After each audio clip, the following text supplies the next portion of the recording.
Urology വിഭാഗത്തിൽ laser ചികിത്സ പോലുള്ള അത്യാധുനിക ചികിത്സാ രീതികൾ ഉപയോഗിച്ച് ചിലവ് കുറവിലും വേഗത്തിലും സുരക്ഷിതമായും സുഖപ്പെടുത്തുന്നു. ഓപ്പറേഷൻ കഴിഞ്ഞാൽ അന്ന് തന്നെ നിങ്ങൾക്ക് വീട്ടിൽ പോകാം. മിംസ് ഹോസ്പിറ്റൽ, വണ്ടൂർ. അതിഥി തൊഴിലാളികളെ മലയാളം പഠിപ്പിക്കുന്നതിനും അവർക്ക് പ്രാഥമിക വിദ്യാഭ്യാസം ഉറപ്പുവരുത്തുന്നതിനുമായി കേരള സർക്കാർ ആവിഷ്കരിച്ച ചങ്ങാതി സാക്ഷരതാ പദ്ധതിയുടെ 5ാം ഘട്ട പ്രവർത്തനങ്ങൾക്ക് തുടക്കമായി.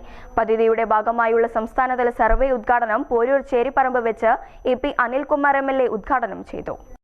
കേരള സംസ്ഥാന സാക്ഷരതാ മിഷൻ അതോറിറ്റിയും തദ്ദേശ സ്വയംഭരണ വകുപ്പും സംയുക്തമായാണ് ഈ പദ്ധതി നടപ്പിലാക്കുന്നത്.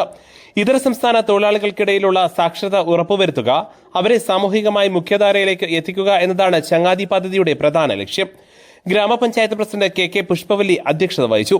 സാക്ഷരതാ mission director professor AG Oleena പദ്ധതി വിശദീകരണം നടത്തി. Wandoor block panchayat president K Amritha മുഖ്യപ്രഭാഷണം നടത്തി. പോരൂർ ഗ്രാമപഞ്ചായത്ത് വൈസ് പ്രസിഡന്റ് ഇബ്രാഹിം കുന്നുമൽ, സ്ഥിരം സമിതി ചെയർപേഴ്സൺ KP ജുൽഫീന, പഞ്ചായത്ത് അംഗങ്ങൾ, സാക്ഷരതാ മിഷൻ ജില്ലാ coordinator PV Sasthraprasad, block coordinator E Santhosh Kumar, CDS chairperson PK Bhagyalakshmi തുടങ്ങിയവർ സംസാരിച്ചു. News bureau, Wandoor.